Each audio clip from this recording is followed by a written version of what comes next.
Subscribe कीजिए हमारा channel और दबाएं इस बेल आइकन को ताकि आपको रेगुलर नोटिफिकेशन अपडेट्स मिल सकें। एक नसीहत फरमाई जाबिर बिन सुलैम, किसी को शर्मिंदा ना करना, और हम कदम कदम पे करते हैं। देखिए भाई, इंसान की फितरत में भूल जाना है।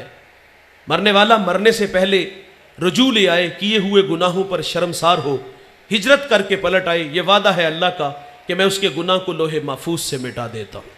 हम तो माइल बकरम है, कोई साइल ही नहीं, राह दिखलाएं किसे, कोई रह रवे मंजिल ही नहीं। जो गुनाह छोड़ते हैं आदत बारी ताला है, करम का कलम फेर देता है। लेकिन गुनाहगार के लिए दो इम्तिहान होते हैं। कुछ माजी की तलखियाँ होती है, वो तो बेचारा किसी को तबलीग कर रहा हो ना, तो पुराने दोस्त मिल जाएं तो उसकी तबलीग को गैर मौसर करते हैं। हाजी सनाउल्लाह साहब वो रातें भूल गए जब रंडियों के साथ गुजारते थे, वो रातें भूल गए जब इकट्ठे बैठ के शराब पीते थे। वो तो बेचारा दुखता हुआ दिल लेके मस्जिद में आता है कि चलो वहां नेकी का माहौल होगा, जुबानें शाइस्ता होगी, मैं जाऊंगा तो मुझे इज्जत की जा पे बैठाएंगे। लेकिन इंतहाई माजरत से कहूंगा, उसके कदम बाजार से मस्जिद में आए तो हमारे नमाजी लोगों के रवैये भी बड़े तलख निकले। हमने कहा लो 100 चूहे खा के बिल्ली हज नू चली, और पाई तेनू मस्जिद अरा किने वहाया, चोर चोरी छोड़ देता, हेरा फेरी नहीं छोड़ता, जूते चुराने आए हो। वो भी बेचारा कहता अब जाऊं तो कहां जाऊं, ना पाए मानदन ना जाए रफ्तन, ना पुराने दोस्त जीने देते हैं, ना मस्जिद के नमाजी जीने देते। ओ भाई थोड़े से दिल बड़े करो, सूरज अभी मगरब से तुलू नहीं हुआ, अभी तौबा का दर बंद नहीं हुआ। वादा है अल्लाह का आने वाले को लिए, माफी का ऐलान है। एक शख्स ने 20 साल अल्लाह की इबादत की और 20 साल उसके हुक्मों को तोड़ा। 40 साल उम्र हुई, आईने के सामने एक दिन आके खड़ा हुआ, दाढ़ी में कुछ सफेद बाल नजर आए तो रोने लगा। ये जो दाढ़ियों में सफेद बाल आते मौत की निशानी है। यादाश्त कमजोर होना शुरू हो जाए, समझ लो कि मौत का वक्त करीब आ गया है। ये उठते जनाजे, ये फैली कब्रें, ये बिछे हुए सफे मातम, ये पैगाम मौत देते हैं। दाढ़ी में सफेद बाल आए तो रोने लगा और अर्ज करता है मालिक 20 साल तेरी नाफरमानियों में गुजार दिए, अगर मैं लौट आऊं तो तू मेरे साथ क्या सलूक करेगा। गायब सी आवाज आई, तूने 20 साल मेरी इबादत की, मैंने तेरी इबादत को कबूल किया, फिर 20 साल मेरे हुक्मों को तोड़ा, मेरे राहों से दूर चला गया, मैंने तेरा इंतजार किया, तुझे मोहलत दी, आज तू 40 साल बाद आ गया है। आवाज आती है तेरा रब बड़ा रहीम है, तेरा रब बड़ा करीम है, मैंने तेरे माजी के सारे गुनाह माफ फरमा दिए हैं। भाईजान उसकी आदत है माफ करने की, ये आदत आप भी अपनाओ। गाफिल अगर आबिद बनता है, साजिद बनता है तो उसे इज्जत दो यार, मस्जिदों से धक्के दे के निकालो ना। मस्जिदों की हालतें आप लोगों के सामने, कितनी बड़ी बड़ी मस्जिदें हैं लेकिन वीरान पड़ी है। हमें तो खुश होना चाहिए था यार, इसकी पेशानी में सजदों का नूर आया है, इसकी आंखों पर हया के पहरे आए हैं, इसके कानों में कुरान के नगमे आए हैं, इसके लबों पर सोने मोहम्मद के तराने आए हैं। हमें तो जगह देनी चाहिए थी, लेकिन हमारे रवैये इतने तलख निकले कि वो फिर उन राहों से दूर चला गया।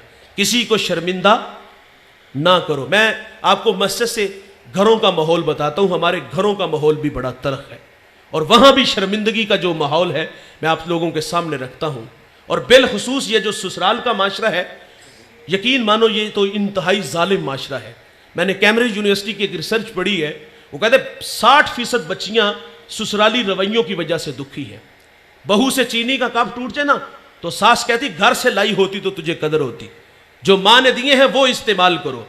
किसी बात पे झगड़ा होना तो हम कहते हैं बुलाओ इसके पिछलों को, तड़ तड़ जुबान चलती है, ये सिखा के भेजा है। माना कि जो वो बड़ी लाडली थी, कुछ कमियां रह गई उसकी तरबियत में, लेकिन आपको किसी ने ये नहीं सिखाया कि घर में आए हुए मेहमान से बात किस लहजे में करते हैं।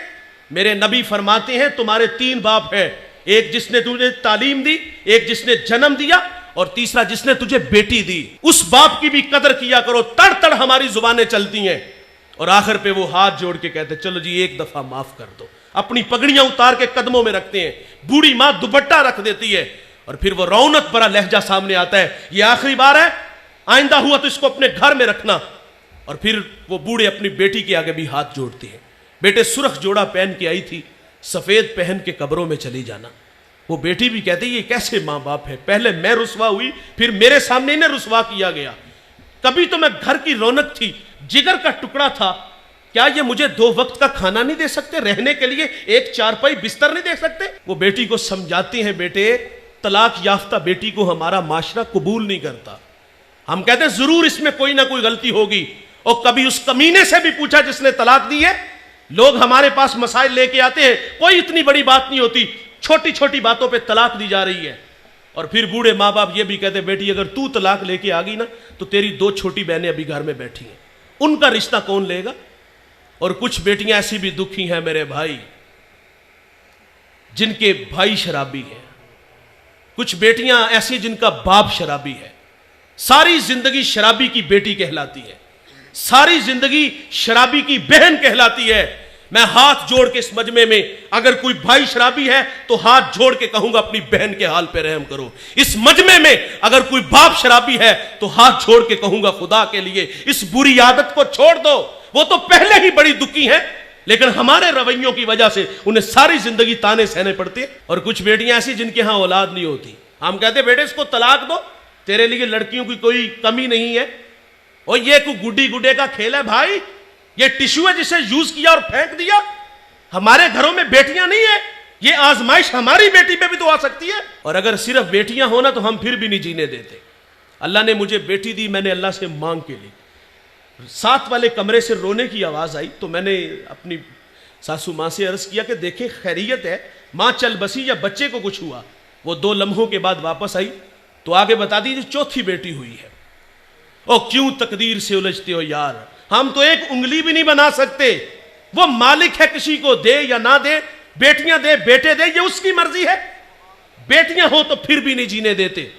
یہ ہمارے رویے ہیں۔ میں اس بڑھیا کو آج تک نہیں بھول سکا، میں ایک فیصلے میں تھا تو میں نے بات سنی تو کوئی اتنی بڑی بات نہیں، میں نے کہا چلے جی جانے دے، یہ بھی بیٹی ہے۔ تو آگے سے وہ اس بڑھیا نے پاؤں سے جوتا اتارا اور اس کے بھائی کے منہ پہ پھینکا اور کیا کہا کہ جتی پوری آئی آئی نہ آئی تے لا کے سر چھڑی۔ ایک عورت کے بارے میں کہہ رہی ہے، اس کے گھر میں بھی تو بیٹیاں ہوگی، وہ بھی تو کسی کی عورت ہے۔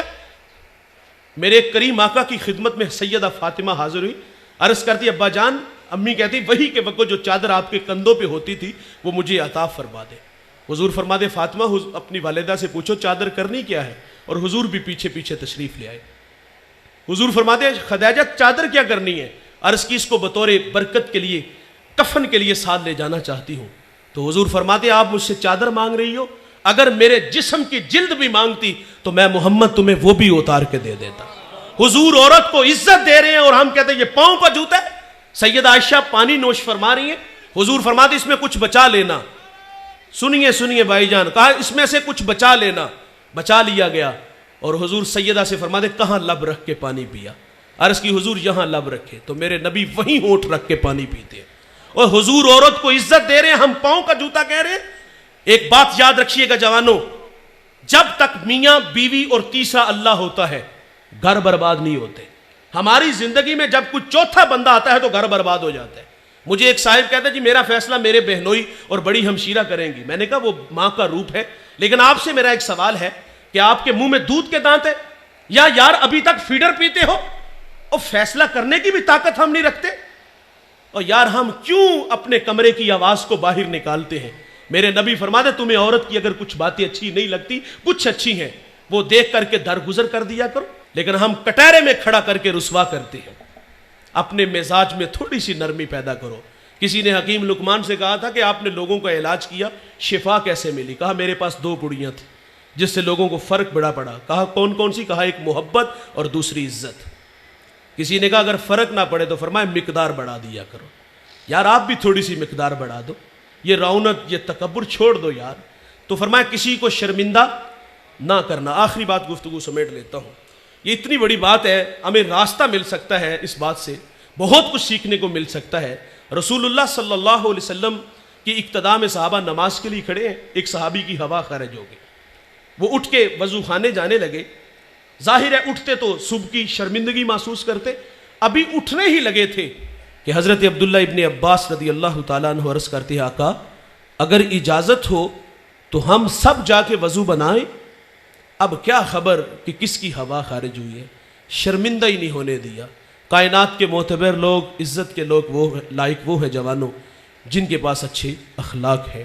تیرا اخلاق دیتا ہے پتہ تیری بلندی کا، تیرا یہ جھک کے ملنا کہہ رہا ہے آسماں تو ہے۔ اللہ ہمیں اچھے اخلاق عطا فرمائے۔